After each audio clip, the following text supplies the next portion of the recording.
अस्सलाम वालेकुम। एक उम्र के बाद अगर किसी शख़्स में इरेक्टाइल डिसफंक्शन डेवलप होता है, तब ऐसी कंडीशन में लोग ये सोचने लगते हैं कि चलो अब कितने दिन हमारी ज़िंदगी के बचे हैं, किसी तरीक़े से कोई ऐसी मेडिसिन खा करके ज़िंदगी गुजार लेते हैं। ये ऐसा सोचना होता है। अभी रिसेंट स्टडीज़ में कुछ ऐसी चीज़ें सामने आई हैं जिनको आप लोगों को शेयर करना बहुत ज़रूरी समझते हैं हम। होता क्या है कि इरेक्टाइल डिसफंक्शन एक ऐसी डिज़ीज़ और एक ऐसी बीमारी है कि जिसके रिस्क फैक्टर सेम वैसे ही हैं। मतलब जिसके रिस्क फैक्टर और एक और डिज़ीज़ होती है जो एज के बढ़ने के साथ साथ या यंग एज में भी कुछ लोगों को इस तरह की परेशानी होती है, जिसको हम लोग हार्ट डिज़ीज़ के नाम से जानते हैं। और बहुत कॉमन उसका जो कॉम्प्लिकेशन होता है वो लास्ट में जा कर के हार्ट अटैक होता है। तो ये हार्ट डिज़ीज़ और इरेक्टाइल डिसफंक्शन, इन दोनों के जो रिस्क फैक्टर हैं वो बहुत ही ज़्यादा कॉमन हैं। इनके जो रिस्क फैक्टर्स होते हैं वो एक दूसरे से बिल्कुल मिलते जुलते होते हैं। तो हमारा कहने का मतलब ये है कि अगर आपको इरेक्टाइल डिसफंक्शन हो रहा है तो इसको बिल्कुल भी इग्नोर या नज़रअंदाज नहीं करना चाहिए। इसके पीछे का कारण क्या है कि ये आपका अर्ली साइन हो सकता है आपके हार्ट डिज़ीज़ का। ये इरेक्टाइल डिसफंक्शन आपका जो है सिम्टम हो सकता है आपके आने वाले हार्ट डिज़ीज़ का या हार्ट अटैक का। अभी हम आगे आपको समझाने की कोशिश करेंगे कि किस तरीक़े से ये चीज़ें कॉमन होती हैं और कैसे हार्ट डिज़ीज़ या हार्ट अटैक होने के चांसेस आपके अंदर बढ़ जाते हैं। मेरे बारे में तो आप जानते ही हैं, मैं हूं डॉक्टर निज़ामुद्दीन कासमी और पिछले कई सालों से अल्हम्दुलिल्लाह हमारी जो प्रैक्टिस है वो मेल के सेक्सुअल डिसऑर्डर्स, मेल या फ़ीमेल के सेक्सुअल डिसऑर्डर्स या मेल और फीमेल की इनफर्टिलिटी पर बेस्ड है। और अल्हम्दुलिल्लाह हमारे यहाँ यूनानी सिस्टम ऑफ मेडिसिन से इस तरह की जो डिजीज़ और बीमारियाँ होती हैं उनका क्योरेबल ट्रीटमेंट हर्बल मेडिसिन के थ्रू देने की कोशिश की जाती है। ये सायरा हेल्थ केयर है, बाराबंकी उत्तर प्रदेश में सिचुएटेड है।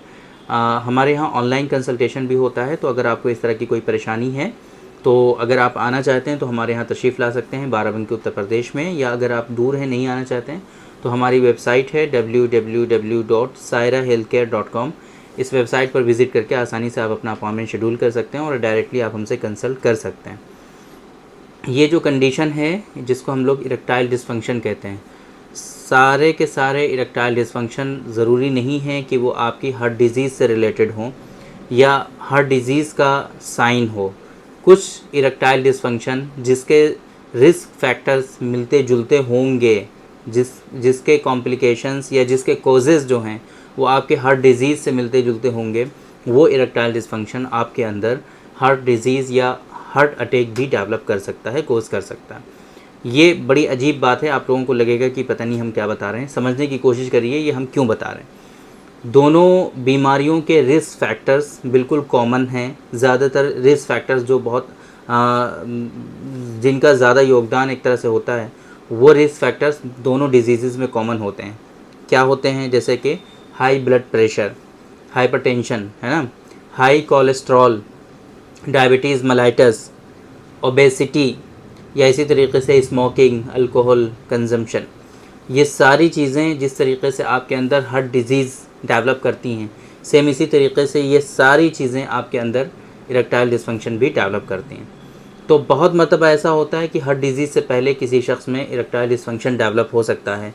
अगर उसको हाइपरटेंशन है, अगर हाई कोलेस्ट्रॉल है, अगर उसका जो है वो डायबिटीज़ मेलाइटस में मुब्तला है, ओबेसिटी है, मोटापा बहुत ज़्यादा है, या फिर स्मोकिंग करते हैं वो, अगर ये 5 चीज़ें हैं तो उनके अंदर हो सकता है कि अर्ली साइन में उनको इरेक्टाइल डिसफंक्शन पहले डेवलप हो, और अगर उसका वो प्रॉपर ट्रीटमेंट ना लें तो फिर आगे चल कर के उनके अंदर हार्ट डिज़ीज़ या हार्ट अटैक की कंडीशन उनके अंदर डेवलप हो जाए।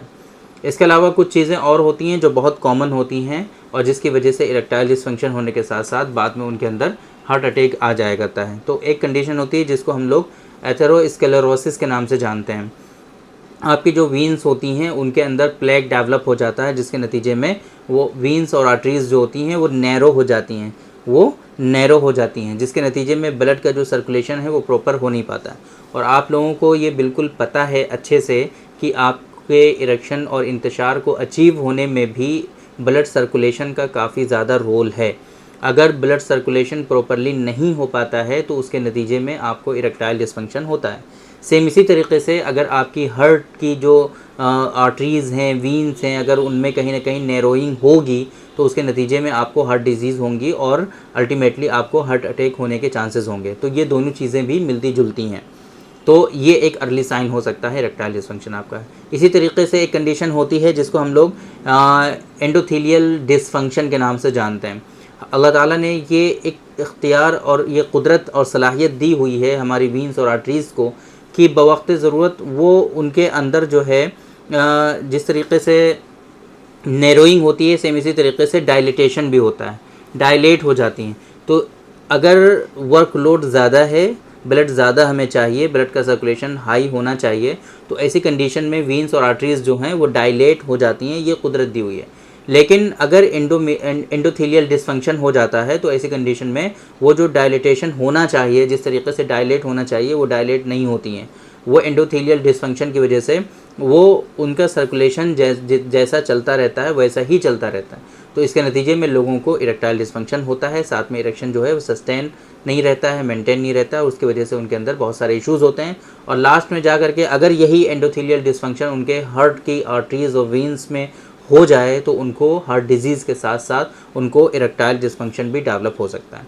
तो ये कुछ इंपॉर्टेंट पॉइंट हमने आपको बताने की कोशिश किए हैं कि जिसके नतीजे में अगर आपके अंदर इस तरह के इश्यूज़ हैं, आपको आज फील होता है कि इरेक्शन में कमी है, इरेक्शन प्रॉपर्ली नहीं हो रहा है, तो ये चीज़ ऐसी नहीं है कि जिसको इग्नोर किया जाए। कुछ इरेक्टाइल डिसफंक्शन ऐसे हो सकते हैं कि जिसके नतीजे में आपको हार्ट डिजीज़ हो सकती है, आपको हार्ट अटैक हो सकता है, आपको जो है बड़े मेजर इश्यूज़ हो सकते हैं और आप अपनी ज़िंदगी से भी हाथ धो बैठ सकते हैं। तो अगर इस तरह की कंडीशन है तो आप बिल्कुल भी इसको लापरवाही में मत डालें, इसको जो है सीरियसली लें और अपने नियरेस्ट अच्छे डॉक्टर से कंसल्ट करें। सारे इन्वेस्टिगेशन प्रॉपरली आप कराएं कि कहीं आपके अंदर इस तरह की डिज़ीज़ तो नहीं डेवलप हो रही है जो कि आपके हार्ट डिज़ीज़ का साइन हो और आपको हार्ट अटैक आने के चांसेस बढ़ें।